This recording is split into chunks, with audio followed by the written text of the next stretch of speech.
And away we go. Another edition of Picks and Roll. I am your host, Sean Brace, joined by Sixers insider Sean Barnard. It was a long weekend, but it was capped off with an incredible Sixers victory over the LA Clippers. We all chalked them up going out to LA, losing back-to-back games in Los Angeles. Not so fast. 121-107. That is why they play the games. They were a 9-point dog on DraftKings heading into that game and came away with a nice victory. And we were already going to record on a Monday because Sixers back in action this evening, taking on the Sacramento Kings. We'll talk plenty about the other 10 games in the association going off tonight with the Kings and Sixers, but of course, Sean Barnard, a monster win, a much needed win, and maybe showing us flashes. I guess the big question for you is if we could take something away from a regular season game on March the 24th, would you take more away from the fact that the Sixers went out there and won and beat LA, or the fact that the Clippers might be leaking a little bit of oil right now? Yeah, definitely a little bit of both here. And coming off the best weekend in all of basketball and all of sports, I would say this weekend. So awesome to see the Sixers slide it in a positive result right in the middle of all of that. I do think it's a little both ways. The Clippers absolutely have some issues that they need to address, some legitimate concerns ahead of the playoffs, and definitely look like they're leaking oil far more than they did early on in the year. But that was a good win by the Sixers, that they played well, they competed hard, they did what was necessary, and that was one that they just straight up needed from a standing standpoint, just from a confidence standpoint, just keeping their head a little bit above water as we still wait for the return of Joel Embiid, which seems to be inching closer and closer. And there are some positive signs coming that direction, but still no target date or timeline for that exactly. So a good win to get one without him back on the floor just yet. Yeah, I'm sure there's going to be a lot more information seeping out here over the next few days. And the Sixers, look, they're on the road in LA. They got the Clippers coming back here on Wednesday to the Wells Fargo Center, if I'm not mistaken. But just talk a little bit more about last night's game from the standpoint of Maxey showing up and giving 24 to Tobias. I thought he started off pretty well. The good Tobias showed out last night, 24 points. Former Clipper player, so maybe that had something to do with it. 23 for Campaign. I think he was the difference, if we're honest with ourselves. Your thoughts from the box score side of things? Yeah, I would agree with you. That Campaign to me was the biggest standout. That this is a guy who is now proving to be a little bit of a reliable bench spark for this team. That he is a one-sided player, that he's a one-dimensional, he's a scorer, he's a spark off the bench. That's what he does, but that's a necessary part of a team on certain games. And I thought yesterday was one of those. That the three-point shot is absolutely legit. It looks ugly. It looks like he's a little toddler shooting the basketball, but it goes in, and that's all that we care about. He shot 5 of 10 from 3 yesterday, finished with 23 points, 5 rebounds, as you mentioned. Thought he was really effective running that second unit and being the guy, essentially their primary scorer within that bench team. So it was cool to see him step up. Tobias has been back-to-back games now where he seems to be coming out with more of a higher effort level than I think we've seen from him in a little bit. And it feels like against the Lakers, the shots just straight up weren't falling, and his aggression early on kind of hurt the team. Against the Clippers, he got a couple to go in. He finished with 24 points, Maxey with 24 as well. And I thought Oubre was really good as well yesterday, that he started off the game. I think he had 10 points in the first quarter. He only ended with 12. He took a really scary fall at one point, but I still think he made a really positive impact as far as on the defensive side of things. Dealt with James Harden for an extended period of time. So some really good performance across the board. I thought everyone played well yesterday, which has not been the case with the Sixers team in quite some time.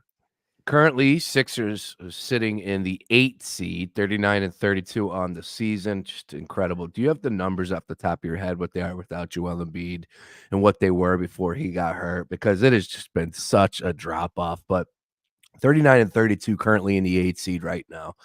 Tied actually with the 7 seed Miami Heat, but I'm sure that there's some sort of percentage that's pushing Sixers to the 8th spot right now. We don't need to get too bogged down with a few more games to go in the regular season.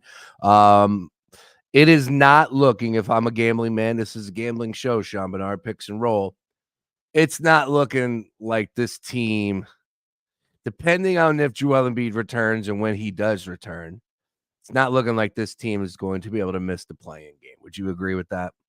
I think likely. I'm not putting the chances at 0. And by the way, just to put the record out there, they were 26-8 with Joel Embiid this season. So that's a record that we're talking about. Likely a top 4 seed. And then obviously we know what the situation is without him. Don't have the exact record without the games, but we can do the math there.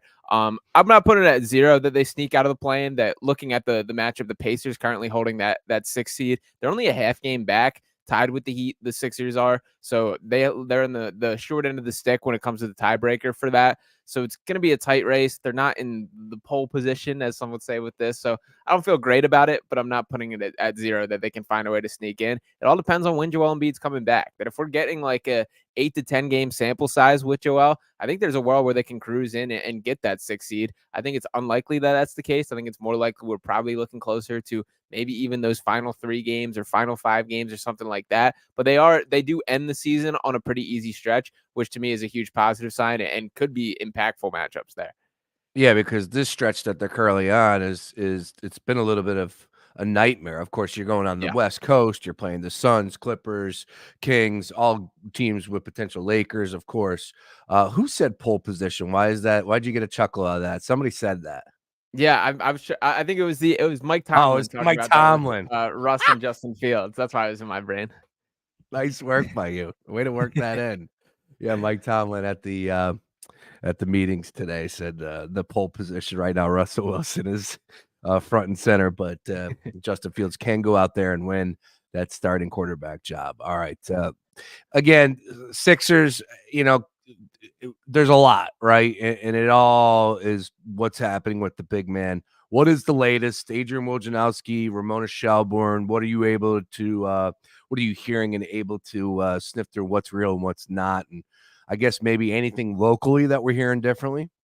Yeah, he didn't travel out to LA. They play their final game of the West Coast trip against the Sacramento Kings tonight. So they'll be back facing the Clippers on Wednesday, as you mentioned. And then we'll see where kind of things are from there. I will say I've seen some positive signs as far as he was out on the court doing some actual beyond just shooting drills, that it sounds like real drill work, some semi-contact stuff and that side of things. He's in what is being called, once again, the ramp-up period, which is difficult to put a finger on what exactly that means. But the bottom line is he's doing actual basketball activities, that this isn't just going out there and shooting. There is a little bit of contact, a little bit of drill work. And to me, that's a huge positive sign that we're past the 6-week mark. We're inching up on that 8-week mark, which it was kind of talked about as the 6 to 8 week injury by most of the information that we've been given or know based on the circumstances. So the timeline's ticking down. I think he returns sooner rather than later. And again, they're keeping things very close to the vest, but all signs are looking pretty positive. 11 games left. 11 games left in the regular season for the Sixers. And back at it tonight, taking on the Sacramento Kings, 41-29. Sacramento Kings, just to let you know from the Sixers standpoint for the people out there. Let's see here. They go Kings, and then Clippers at home, Cavs on the road. Then they got the Raptors on the road. Then they got the Thunder at home, Heat on the road, Grizzlies on the road. What, the Heat? The Heat, that from the standing standpoint, that's going to be one to circle. Currently, the Heat holding the tiebreaker and have the same record as the Sixers. So in this conversation, obviously the Pacers are in the front spot for that 6 seed, but I do think that Heat matchup is going to dictate a lot. All right. Then they go Grizzlies on the road, Spurs on the road, Pistons at home. And then they close up shop 2 home games, April 12th, April 14th against the Magic, who are surging right now, and the Brooklyn Nets. Who knows who's playing for what at what point in time? Plenty to discuss there. Will Wemby even play in that game? Who knows? The Heat, though, we definitely circled that one. And also, kids, I need you to circle April 2nd because the Gambler Gang is getting together, and we're going to have ourselves some fun with that game. We put that one on the calendar for 2 reasons. Number one, the game itself. It's a home game, and they're taking on Oklahoma City Thunder, of course, SGA, all the talent there. So it'll be a fun game to sit back and watch. 2, because Sean Barnard a couple weeks ago, heck, even a month ago, you said, you know what? I'm going to give you that date.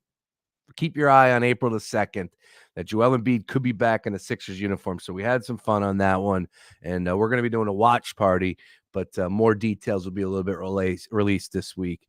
The Gambler Gang get together on a watch party. So hopefully people out there will be watching that game with us while we're in studio. All right. So we do have some comments coming in here. Nick checking in. He wants to free Ricky. I thought Ricky was going to be freed a long time ago. Something Nick Nurse saw he didn't like. The PT kind of went away a little bit. Definitely had me guessing who's coming off the bench, who's shining, and what's your thoughts on Ricky Council right now for you, Sean?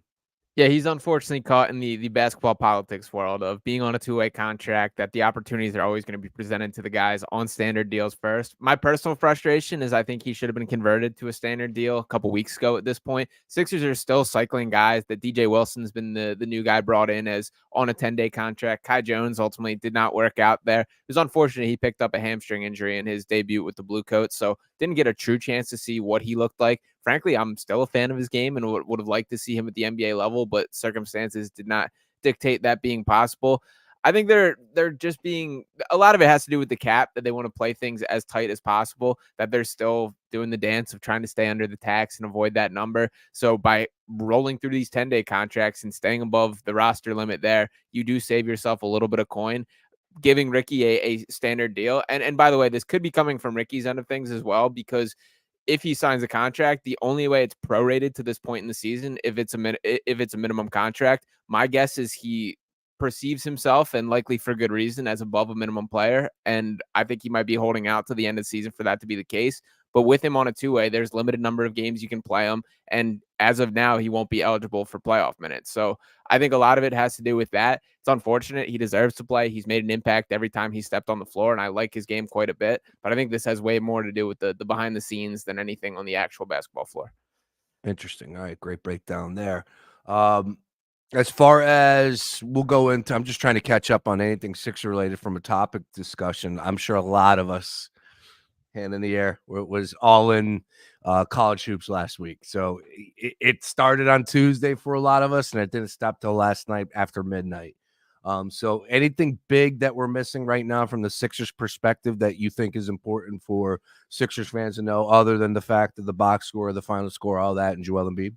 I hate to rag on him, but the Tobias Harris story hasn't gotten much brighter. And last night against the Clippers is his best performance in weeks for sure, dropping 24 in that. But it has gotten really dark. And some of the just decisions he's making are jumping out to me a ton. That, like, in general, Tobias, not that he's ever been known as kind of a decision maker, a guy creating offense, but some of the turnovers have just straight up been bad. The defense has been poor. His movement looks bad.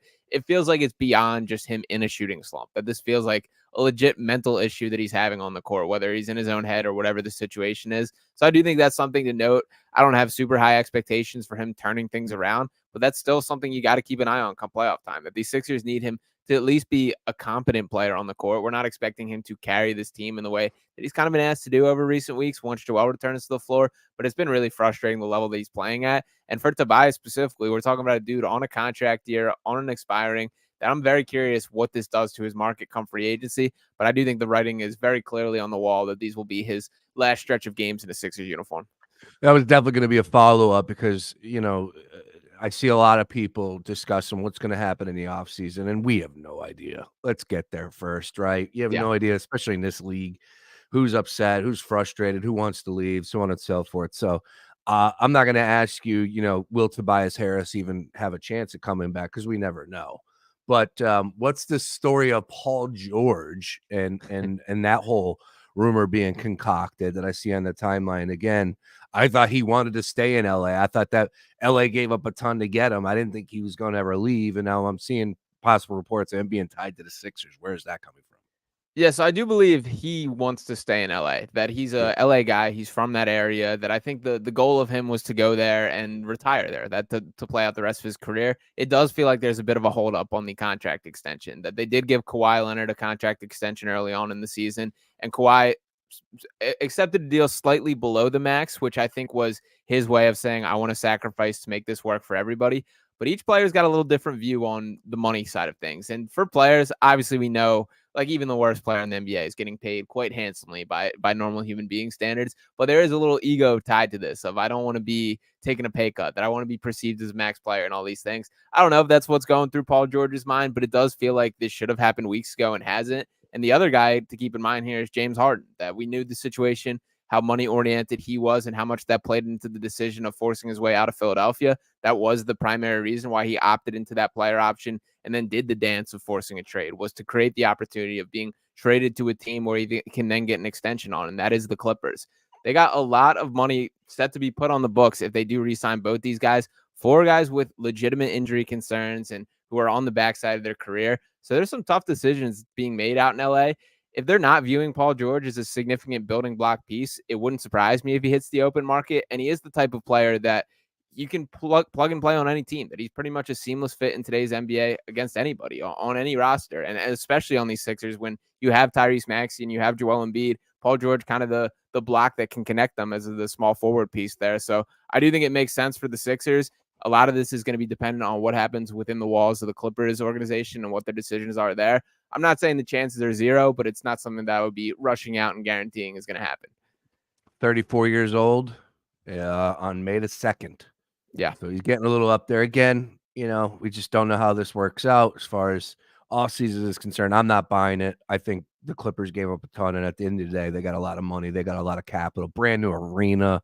Yeah. I don't think they want to subtract a guy like Paul George, but who knows? It's a long ways away, and it's a long off season. So we'll see what happens there. Anyways, Paul George averaging 22 points per game this year, 5 assists, 3 rebounds, doing pretty well. And again, the big story for me, when you look at the NBA standings, I have to look at the Clippers. And this is why I was so cautious to be all in on them. And I think for the most part, there were a lot of people out there that were in the same boat. At the same time, I think there were a lot of people out there that were provoking and prodding and saying, yeah, this is the year.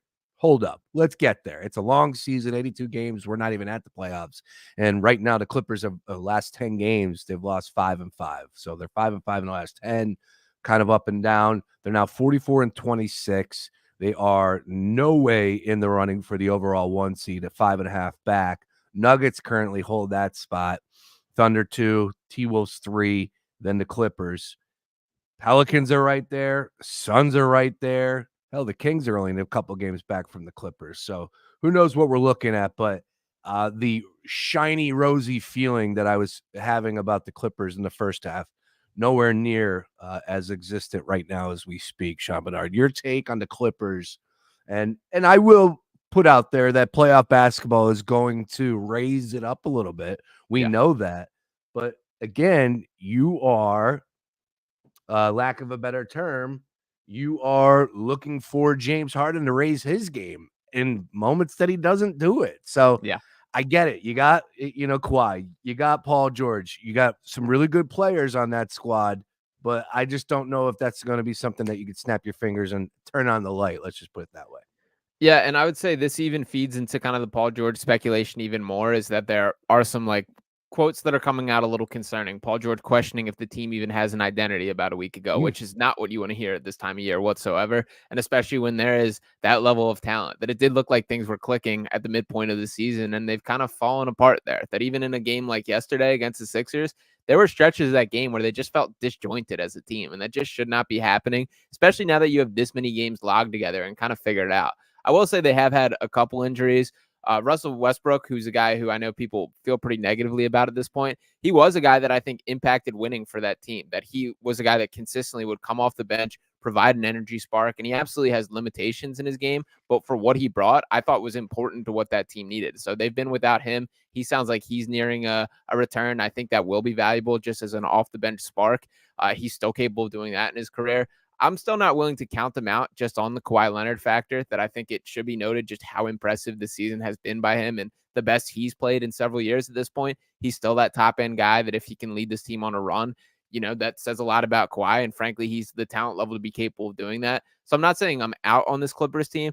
There's definitely concerns, and they got to find a way to get back on the same page sooner rather than later. Who are you in on? From the Western general? Yeah, whatever. I'll give a shout out to New Orleans Pelicans real quick. I'm not saying I'm in on them as championship contenders, but Zion Williamson looks like the Duke version of Zion Williamson lately. That he's explosive, he's athletic, he's leading the team, he's playing like the point guard position for them, which has opened up a ton in their offense. Tough Brandon Ingram injury, so hopefully he's okay. Luckily, it wasn't as long-term or significant as initially looked. That was looking quite scary when it happened there. But I do think that team's been playing some really good ball and has gone a little under the radar there. The Magic, I'm still a little skeptical on. That's probably the second best team I would say is surging right now. I still question the fit of a lot of those parts, and I think their youth will eventually show come playoff time. But I will give them a shout out for playing some really good ball lately as well.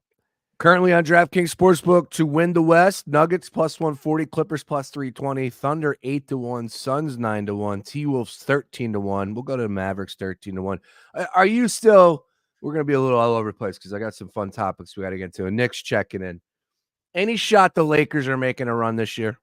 I say no. I'm pretty out on this Lakers team, and they're fine. Like, it's tough to count out that there is LeBron and Anthony Davis, and I know we had this conversation a little bit where you were saying Warriors or Lakers is the best chance to get it out. I'll change my answer there. That I'll go Lakers over Warriors, and I felt the opposite in recent months and recent weeks. I do think this Lakers team is a better chance, and I'm ready to declare this Warriors team more dead than Los Angeles. But I still don't feel good about this Lakers team. That I think like D'Angelo Russell's been awesome this year, and I'm a fan of his. But beyond that, like, I think he's asserted himself as the third option behind LeBron and Anthony Davis. But then it's Austin Reeves has been a little depends on the night for what you get from him. I think he's gotten back into who he is as a player instead of playing above his level, which I think he did for just about all of last year. And there's some other questions as well. The secondary playmaking, who's going to be the guy that's the creator when LeBron's not on the floor. So I don't love this Lakers team. I think they're an injury away from being in some real trouble. And frankly, I think even as fully constructed, the talent level is not quite up to par with these other West teams. Yeah, I agree with that. And then what the heck happened to the Golden State Warriors 4-6 in their last 10? They've been just falling apart lately. What's going on there?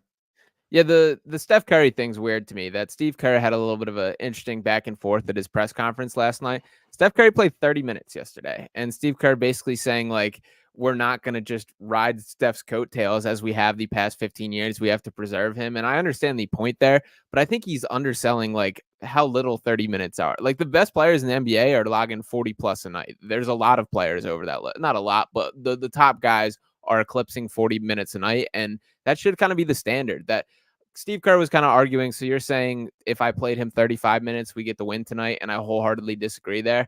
Frankly, I think that probably would have been the case, that was a winnable game against the Timberwolves going down to the end. Steph didn't come back in that game until a little over 6 minutes left in the fourth quarter after coming out with like 2 minutes left in the third quarter. So that's a long break and not a good period of the game. So I think Steve Kerr deserves a little bit of heat there.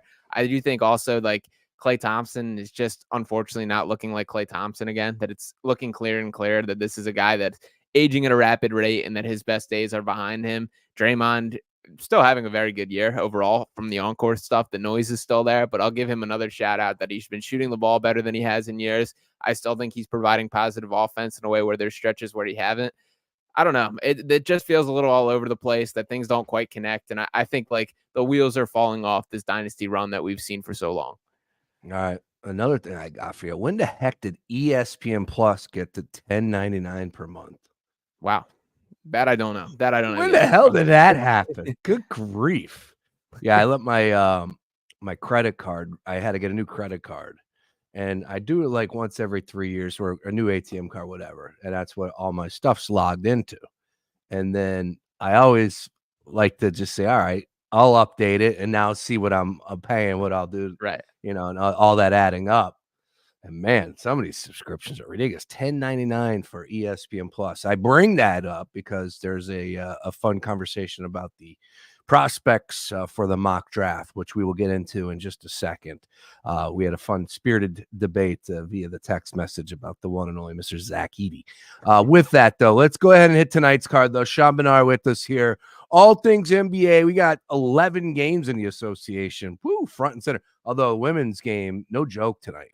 Whoa. Oh, yeah. Girls basketball. NBA has kind of taken their foot off the gas from a scheduling standpoint with the NCAA tournament. Understandably why. I think the slate's been a little light over the past stretch of games. They're coming full force tonight. Yeah, tonight's a big night all the way around from hoops. I do want to bring this up, though, because I did retweet. Yeah, we got Page versus Cuse. So it's UConn versus Syracuse. We got Caitlin Clark versus Virginia. That's a 1-8 game. That's at 8 p.m. tonight. And then Juju back on our floor taking on 8-seeded Kansas. So this is second round, I want to say, in the college game for the women. And you got some of the best in the game. So that is going to be an interesting night from a hoop standpoint. I'll definitely have I watched Caitlin Clark's first game. I watched a little bit of the LSU game as well. What's happening down there? The women's game has definitely taken on new life for me over the past few seasons. Absolutely. And I kind of made this point. No joke. Yeah, I made this point before, but it feels like the women's college basketball are doing exactly what the men are doing wrong. They're doing right what the men are doing wrong. What I mean by that is in the era of the transfer portal, the NIL, all this stuff, that in the men's game, the guys are hopping team to team left and right. That with the women's sport, you're seeing these storylines develop where we're getting multiple years of Caitlin Clark and Angel Reese and this South Carolina dynasty being built up. So you're seeing these storylines remain year in and year out. And I think that's really appealing from a consuming standpoint of watching basketball, of knowing who you're expecting, the players, seeing them year in and year out. So I think it's pretty awesome the way that they're building things up, and the talent level is just continues to get better and better. It's really impressive stuff and good quality at this point. Yeah, we were talking last night at the party I was at about Caitlin Clark, and I could be wrong on it. We'll see how it plays out. In my opinion, I think everything you're going to hear, people have said before, but I've been saying it all along. I thought that she's giving me the Steph Curry vibe. I think her game translates to the next level. She'll continue to do that. But I do want to say that I do feel like there are people out there thinking that Caitlin Clark is going to groom other Caitlin Clarks. That's fine and good. Trey Turner, right? Like, or not Trey Turner. Trae Young. Not Trey Young. Thank you, Trey Turner. Yeah, it's a Monday. Trey Young, right? Like, I get it. Steph Curry, Trey Young. There's two players that are similar, and we'll see other Caitlin Clark. But to me, I think Caitlin Clark is just incredible, and I think she will be one of the greats to ever play the game. And no matter if you give the green light to all these AAU girls all across the country, I don't think we're going to see Caitlin Clark's just growing on trees. That girl is one of the best we have ever seen play the game. And so all I know is what Caitlin Clark is doing with Iowa has a lot of attention. Juju is incredible with USC. UConn is still UConn. I filled out a girls' bracket for the first time in my life this year. Wow. Who you got? Oh, I picked number chalk. Actually did well. I did it for my wife. Both my brackets are doing well, so I never fill out a bracket worth anything, right? Like never put a bracket into like a pool or anything like that. There's 100 other pools that I'm in. But this year I filled out a men's and a girls bracket for her and did really well, rolling on both of them. Top 10 in the men, and then women's, we were number 1 heading into yesterday. Wow. So they didn't play anything yesterday, right? I don't think they did. I don't think so. Yeah, we're still number 1. We're 1. We went nothing but chalk. So that's all it was. So we'll see what happens after that. But still interesting, and a lot of big names in the women's game. So tune in tonight. All right, let's talk about the games in the NBA going off this evening. Once again, DraftKings Sportsbook, we're getting our numbers from. Let's go ahead and talk about the Charlotte Hornets and the Cleveland Cavaliers. 11.5, 2:06, 7:10 start. Sean Barnard.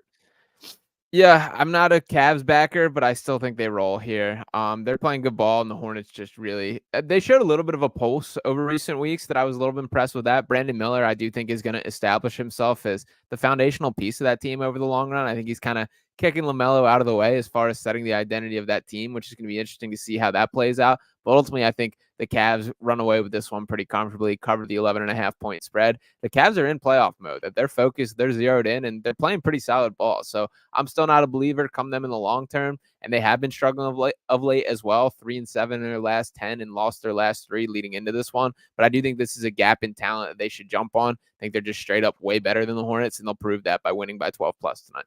Way better. That's the Celtics over the Hawks right now. Celtics 9-1 in their last 10. They are 57-14 currently with the best record in the NBA by a long shot. Atlanta Hawks struggling 31-39 on the season. And then tonight, DraftKings Sportsbook has them a 10.5 point home dog. Sean Barnard, your thoughts? Yep, all over the Celtics in this one as well. No Trae Young or Jalen Johnson tonight. Jalen Johnson, I think, is especially impactful as he's their top perimeter defender. When you're facing a team like with Jason Tatum and Jaylen Brown, you need that. So I think the Hawks, even at fully healthy, are going to struggle with this matchup, and especially without their top perimeter defender and then Trae Young on the offensive end. Not a recipe for success. So I think this one turns into a blowout as well, like the Celtics minus 10.5, and like that one even a little bit more than the Cavs as far as matchup basis. All right, 6.5 point spread. Game being played in Toronto, 7:40 tip. We got the Brooklyn Nets, 6.5 point road favorites here. 219 is our total in this one, 7:40 p.m. tip. Yeah, Raptors come 0-10 in their last 10 leading into this matchup. That they've looked rough, but I think this is one where they kind of break that. I like the plus 6.5. I think the Nets have been playing pretty much unwatchable basketball. That I checked in on them twice last week, and it was arguably lower quality than what you're getting in the NCAA tournament. That the offense doesn't look sharp. They're trying to play too much hero ball through Mikal Bridges, and Bridges, I think it's unfortunate. I saw there was a report that came out today saying that the Rockets offered Jalen Green and multiple first-round picks for Bridges, which the Nets turned down. Now, not all first-round picks are created equal, so Jalen Green, they wanted to move? Yeah, I mean, this sounded like it was earlier in the year. Jalen Green playing unbelievable basketball lately, and Rockets winning their last 8. So that we'll throw that in the notes as well. If that was actually turned down, I think that would be a massive mistake on the Nets' part. So I like Mikal Bridges. I think he's kind of snuck down my list of I think climbing into the more overrated category. And unfortunately, he's just not capable of being a number one guy. And that's not a huge knock. Not a lot of guys are, but I think we're seeing the shortcomings of that in Brooklyn right now. So bottom line, I like the Raptors to cover the plus 6.5. All right, let's talk about the I got two different schedules going off here. DraftKings got one on their card, and then this is the other. Where's the Knicks game on the DraftKings card? I got a Portland Trail, or no, I'm sorry. The next one I have is Washington Wizards and Chicago Bulls. I'm looking at Wizards favored by, or Bulls favored by 12.5 in that matchup. It's the next game I'm seeing. All right. I don't know why the next game is off the board on DK against the Detroit Pistons. All right, let's talk about the Wizards and the Chicago Bulls here. 12.5, Chicago favorite at home. 226 is your total. Any thoughts on this one, Sean? Yeah, this is a bit of a crapshoot. I'm surprised it's 12.5. That feels a little high for me. So I'd probably take the Wizards to cover, but they're not a team that I really recommend betting on very often. I will say Jordan Poole has looked a lot better of late, that he's now coming off the bench pretty consistently. That seems to be his more comfortable role. That I think he is a guy that you throw in as a changeup and he can kind of find a way to put his fingerprints on a game. That he's still a talented player. He's still capable of getting red hot. And even though it looked so dark for most of this year, you're starting to see the talent seep through a little bit. So I do like the Wizards to keep it a game. The Chicago Bulls have been pretty all over the place as far as what level they're bringing on a night-to-night basis. So for me, I'll take the Wizards to cover, but this isn't a game I feel great about. Yeah, let's talk about those Houston Rockets, man. Winners of 8 straight. Jalen Green, 41 points last time out. The victory over the Utah Jazz. They're 35-35 and 10-1 this month. Incredible to see this. And I know that Draymond Green was asked about it. He's like, I'm not worried about the Rockets. I think that's twofold. I don't think he's worried about anybody right now, because if they continue to play as bad as they are, they won't have to worry about anybody. But we'll see. Tonight, though, DraftKings showing this one at a 13-point spread, taking on Portland at home, 225. Portland rolling the all-rookie squad out there. Second time in NBA history. Did I read that correctly? Crazy. Wow. What's going on in this game? Yeah, I probably lean towards the Rockets to cover the 13. Feels like a lot, some little gun shy on it, but they have been playing really good ball. And the Jalen Green storyline has been really interesting. I saw that they're officially canceling the G League Ignite after this season. A little disappointed by that. I interviewed the G League Ignite head coach twice, and I liked him quite a bit. I liked what they were building there. I thought that was something worthwhile and sticking with. And Jalen Green being one of the guys that's kind of the forefront of their results. And I think it's too small of a sample size to ultimately dictate if that was a success or not. But Green is a guy who we're starting to see him find his stride. And that was the NBA path that he took. He's beginning to look like that franchise centerpiece that we really have not seen from him in a consistent standpoint. I like his game. When it's going bad, it's going bad. And that's kind of the issue. He's got a little Jordan Poole in him because of that. But I do think that he is playing better basketball of late and the team's following. So Şengün luckily avoided a serious injury, and that looked pretty scary early on. They got a lot of talent there. So I like this Rockets team. I think Dylan Brooks has been a positive influence on the team. The spunk that he brings, as much as people hate him. Fred VanVleet been pretty solid and as expected as far as a veteran presence, a guy that can still fill it up and get hot. So for me, I'll take the Rockets to cover the -13. I think that they deserve a little more credit for how good they've been playing lately. Yeah, the Trailblazers started 5 rookies on Saturday. They lost by 3 to the Nuggets. It's only the second time that has happened since starters were first tracked at an NBA box score more than 50 years ago. No, I don't know if they'll continue to roll that out tonight, but something to keep our eyes on. Why not? You got nothing to play for. Play the young guys. Yeah, why not? Hungry. Right. They try hard, and these are guys playing for careers. So that is something to throw as far as a concern here is I always like when you do throw an all-rookie team or guys playing for their future jobs, they're going to leave it all out there, even when you're at this point of the season and guys struggling. So not a bad shot there. Spurs and Suns, 13.5-point spread, 234 is your total. Suns favored by 2 touchdowns here on the road. Anything for you? I like the Spurs to cover this one, but I'm still a believer in Victor Wembanyama. He can have any single night where he looks like the best player on the floor, and that includes a night like tonight where he's going to be sharing with Kevin Durant, Devin Booker, and Bradley Beal. That Wemby is that level of talent. I still continue to see him getting better as the season goes on, which is scary to think about. Some of these three-pointers he's hitting, some of this freakish moves that he's pulling out, it's still happening. So I like the Spurs to keep this at least somewhat close. I like Wembanyama's mentality as far as he's been very clear that he's still approaching every single game as I want to leave a foundation to build off for next year. That this is, I understand the season is what it is for this year, but this isn't just about this season. This is about setting the tone for this organization, continuing to compete, continuing to try and win. So I believe him that he's going to walk the walk as much as he talks the talk with that. And the Suns team is a little Jekyll and Hyde as well. That there's some nights where they look dominant and some nights where they can be for the taking. So for me, I'll take the Spurs to stay within that 2-touchdown margin. And I think this game ends up closer than people expect. All right. Let's keep it moving. The Mavs and the Jazz, 8.5 is your number here. Dallas favorite 237.5. When we look at the NBA standings for the West side of things, the Dallas Mavericks right on that line, 41-29 in the 8 seed. Your thoughts on tonight's game? Like the Mavs minus 8.5 a lot in this one. Now, this is one of my more favorite plays on the card. I do think that this Mavericks team has shown some signs of progress, starting to click a little bit. There was a point early in the season where they looked and were playing some phenomenal basketball before Kyrie Irving had that foot injury that kept him out for an extended period of time. I think they're getting closer back to that version. Across the past 10 games, that the Mavs are 7-3 compared to the Jazz just 2-8. The Jazz showed some spunk early on in the year that they were fighting hard, competing, and they're still a team that I think Will Wade has moving in the right direction. But ultimately, the Mavericks got to play hungry right now, that they are looking over their shoulders when it comes into the standings, the play-in tournament race, sitting at that 8 seed, tied for that 7 seed, and only a half game behind the Suns for that 6 seed. So I think they gun for this. They continue to keep their foot on the gas, and I give them a chance of sneaking in above that play-in tournament, and that starts with getting wins. So I think they get that tonight and cover that minus 8.5. Excellent. All right. Next one up for us, the Grizzlies and the Denver Nuggets here. 15.5 is our number here. 213. Your thoughts?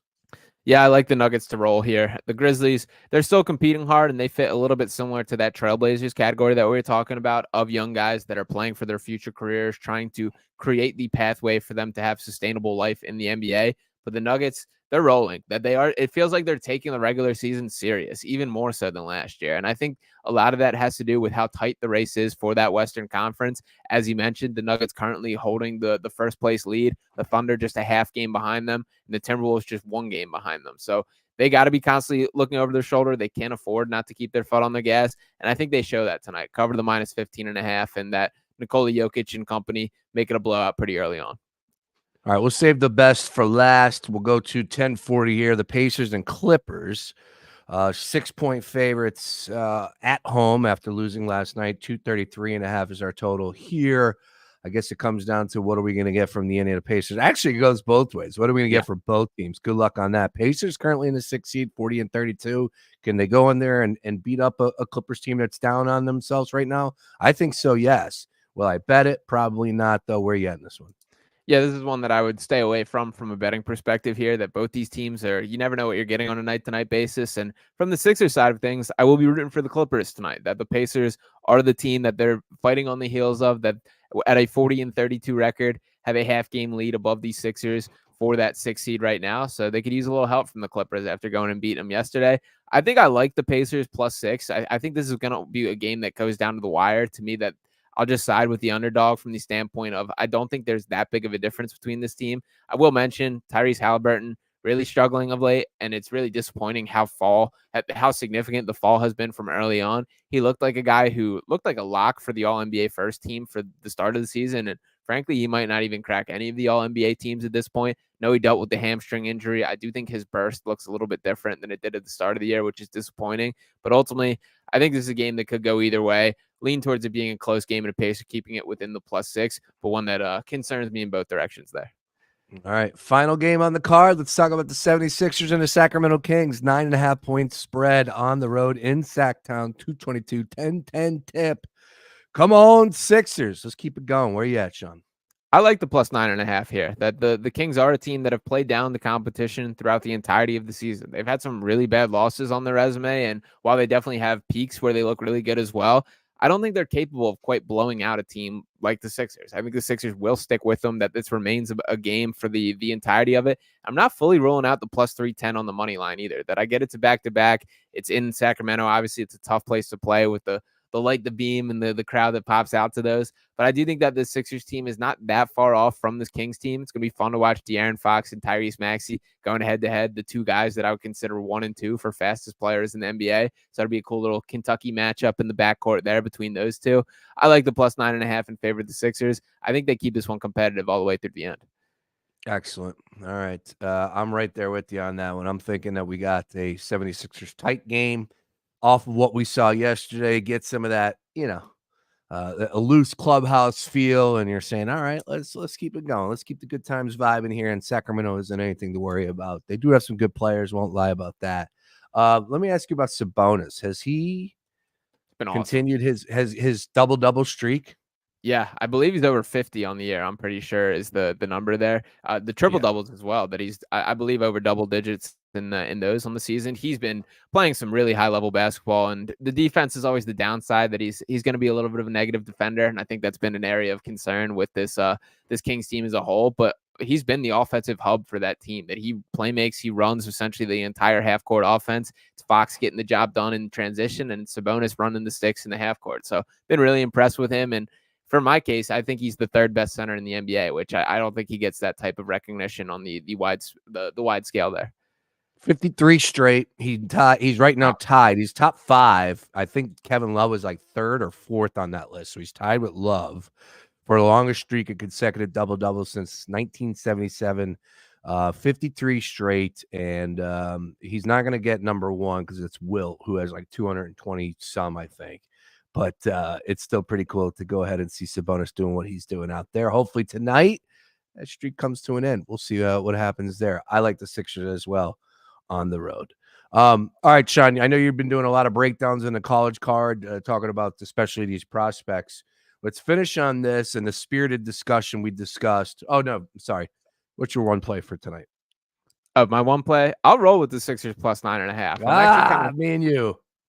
Sticking on the same page. I like it. Yeah, I'm kind of surprised by that number. If you asked me to predict it coming out, I would probably think like a 6.5 line was probably what I had in my head. So kind of surprised to see that all the way at the 9.5. I think this stays a game. So yeah, give me the Sixers. I like the vibes right now. Rested up Kyle Lowry and Nico Batum yesterday, so they'll be fully fresh. I do think Lowry's a difference maker, and on his birthday nonetheless. So happy 38th to Kyle Lowry, and cover the plus 9.5, please. I like that. Yeah, we're both on the Sixers here this evening. So let's start getting back into the NBA groove of things. Again, college is great, and it was a fun ride over these last couple of days. But, of course, we know Sweet 16 on Thursday, and then we're going to dwindle it down, and we're going to crown a champion the following week. So NBA will be front and center for us.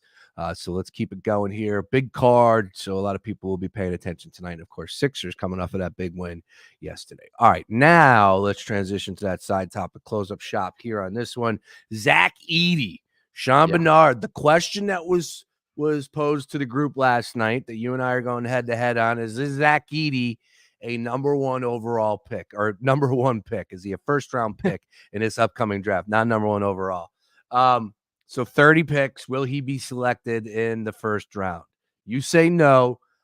It's not that I'm saying yes. It's just that, look, most teams can use a 7'4" guy, right? Especially when he's athletic and he's got some sort of, movement. I don't think he's that big of a liability on the floor.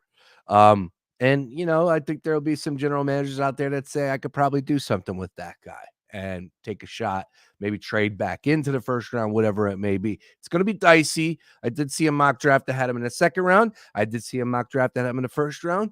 Beef actually said he saw someone had him as a lottery pick in a previous mock draft. I don't know. I just know that I thought at the end of the day, a 7'4" guy is pretty useful in the game of the NBA, but who knows? Where do you stand on Zach Edey and his projection for the NBA draft? Yeah, so he has changed my mind on him a little bit this season, that as of last year, I thought there was zero chance this guy had a chance to stick in the NBA, that he's still a dude that I think athletic is a pretty generous way to phrase his abilities, that I wouldn't throw him quite in that category. Athletic for 7'4".